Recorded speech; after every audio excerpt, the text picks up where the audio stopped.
You ever feel like a girl is wasting your time, but you don't know whether you should walk away? Today, we gon' fix that. What up, homie? My name's Dave, and I put out new videos every Tuesday and every Friday to help you get the girls you want and become the man you're meant to be. So if you're liking this video, then make sure to be a real homie. Smash that like button. It really helps the YouTube algorithm, and I really appreciate it. Anyway, certain girls are just gonna waste your time, and you're gonna be a lot happier if you know the right time to walk away, let them go, and move on to another girl who is actually worth your time. So that's what we're gonna be talking about in this video, and I'm gonna split it into two different parts. One part is gonna be when to walk away in that initial interaction, so that first conversation you have with her. And the second part is gonna be when to walk away from a scenario when you're dating her. Let's hop into it. Been feeling trapped down on the floor. I don't know what for. Feels like I'm gonna lose.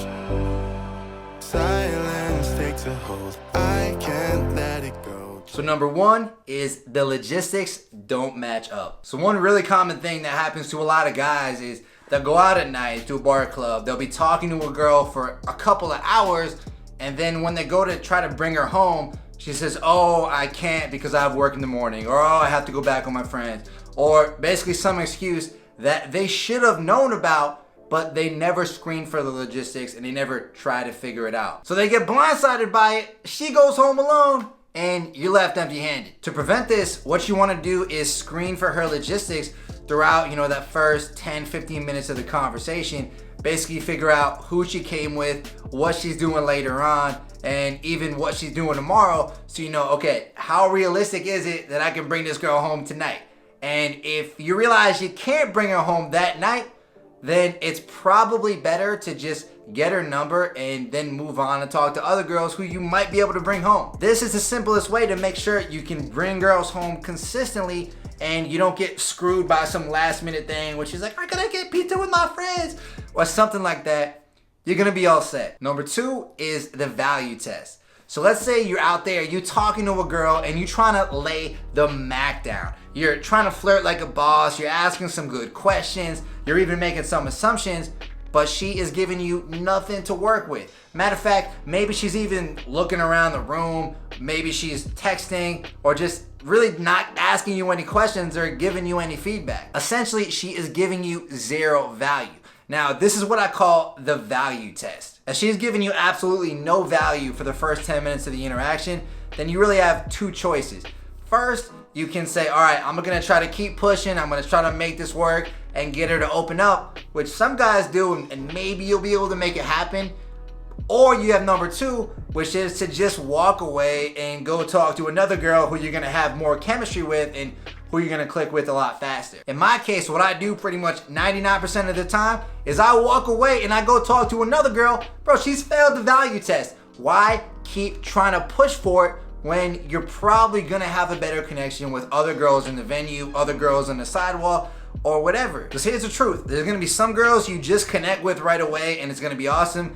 And there's gonna be some girls where you can do the whole book. You can pull a rabbit off of a fucking hat and she's still gonna be acting cold and there's just no connection there. The point is, it's better to go talk to another girl who does pass the value test, because you're gonna have more fun with that girl, you're gonna have a better connection, and you're not gonna waste your time with her. Now bro, if you wanna learn how to have those instant connections with girls and get them to be flirty and fun right from the start, then the best thing I recommend for you to do is to schedule a free call with me. That's right, man. I just opened up some spots on my calendar for some free calls, and what we're gonna do on the call is talk about your dating situation, talk about your goals, what you're struggling with, and give you a game plan to move forward so that you can start getting those girls that you want. So if you wanna start crushing your dating goals right now, you don't wanna wait any longer, all you gotta do is click that first link in the description, schedule the call with me, and fill out the application on the page right afterwards, and you'll be all set. Number three, she's taken. Now I hear this from dudes all the time. They're like, man, I was talking to this girl, she was beautiful, she was super cool,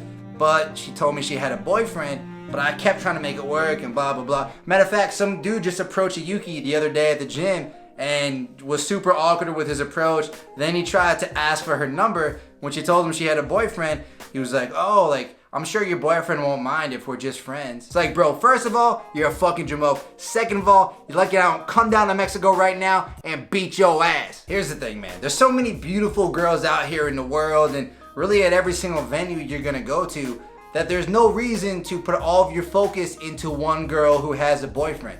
It's just stupid. It's a sign that you don't have that abundance mentality, and it's just kind of a low value move. And honestly, man, like back in college, I would take pride in trying to hook up with girls who had boyfriends. I was like, man, I got her, like, this is awesome.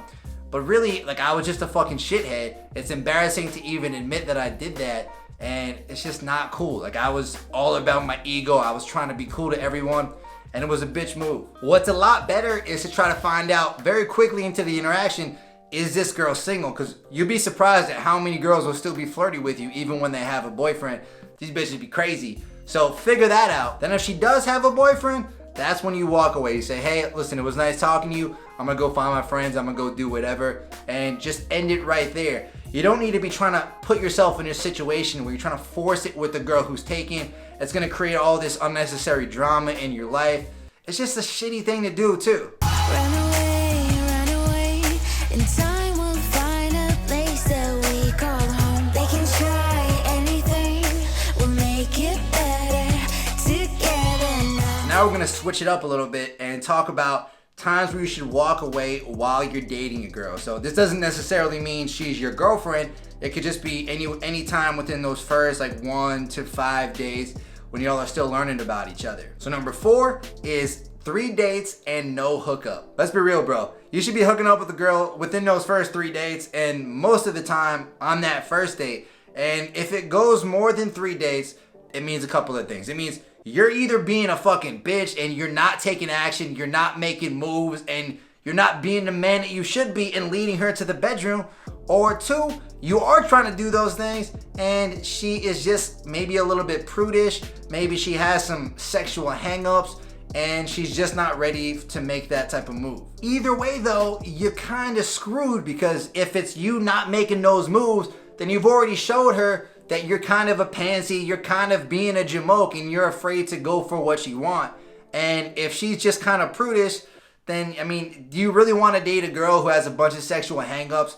For me, like, I tend to stay away from those girls. It's more trouble than it's worth. The point is, you shouldn't be going on 4, 5, 6, 7 dates with a girl you haven't had sex with. Because if you are, what the hell are you doing? You don't even know if you're gonna have any sexual chemistry with this girl. You don't know if the parts are gonna link up well. You don't know what's going on there. So, and you're putting way too much of your time invested into it. Go find another girl, go on those 1 to 3 dates, close the deal, and if you can't, then just keep moving on. Number 5, she plays games. If you're hanging out with a girl 3, 4, 5 times, she should really start chilling out with all the game playing, you know? She should chill out with the flakiness, chill out with being unresponsive over text. If she continues playing games throughout the dating process, it's a sign that she's a little bit wacky, she's not that into you, or things just aren't, things aren't on the same wavelength, y'all aren't really connected, and it's time to move on and walk away. Number 6, you want different things. Now this is something more related with longer term relationships when you're starting to get serious with a girl,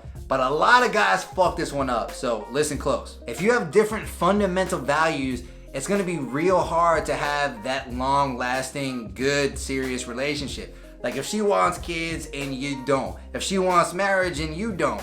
Let's say she also is a vegan and you're a die-hard meat eater. Well, every time you try to go out to eat, it's gonna be real annoying. And you could have the best connection in the world, the most awesome relationship, but if you have different wants and needs when it comes down to these types of issues, it's gonna be real hard to keep the relationship going, and it might be better just to walk away. Now, this takes some long-term thinking on your part, which most people don't do. Most people are like, well, I like her right now. Things don't seem to be going good. I guess I'll just keep going. And then 10 years from now, we'll see what happens with all that. 10 years later, they're fucked. They want kids, the other person doesn't want kids, and everything's fucked up. So try to figure these things out within the first year of a relationship, and it's gonna tell you whether or not it's worth it to keep things going and really keep trying, or if it's time to walk away. Number 7, you're not excited about her. So I was talking to one of my coaching students the other day, and he said, Dave, like, I've been hanging out with this girl. We've been on 5 or 6 dates. We haven't had sex yet, and I don't know if I'm super excited to keep seeing her. Like, I'm not that excited about it. We don't have that much chemistry. there's still a little bit of awkwardness. I'm like, bro, if you're not excited about a girl after seeing her a few times and you're not having any sex, or if you are having sex, the sex is subpar, you gotta get out of there, because it's probably not gonna get any better. A lot of guys will hang out with these girls that they're not that excited about for the moment, thinking, oh, this is only for right now. Like, it's nice to have her, it's nice to have the extra little bit of support, a girl to hang out with or whatever. And then before you know it, the girl is trying to make it something more serious. They start getting hooked in, she gets her claws into him, and he's in a 3-year relationship with this girl he doesn't really care about all that much. And he's trying to trick himself into thinking that he does care. It's miserable. If you're not excited about a girl, like if your energy doesn't rev up and she doesn't put a smile on your face the second she walks in the door, there's a problem there. And you need to get out of there before it's too late. Because I promise you, man, there are going to be girls you are a lot more excited about. So it's better to spend your time trying to meet those girls than spending your time wasting away with this girl that you just don't click all that well with. Now, if you want to meet girls that you are excited about and do have a lot of chemistry with, then bro, check out this video right here. It's going to show you exactly how to meet that awesome girl, how to meet your next potential girlfriend. Let's keep it going. I'll see you right here, homie.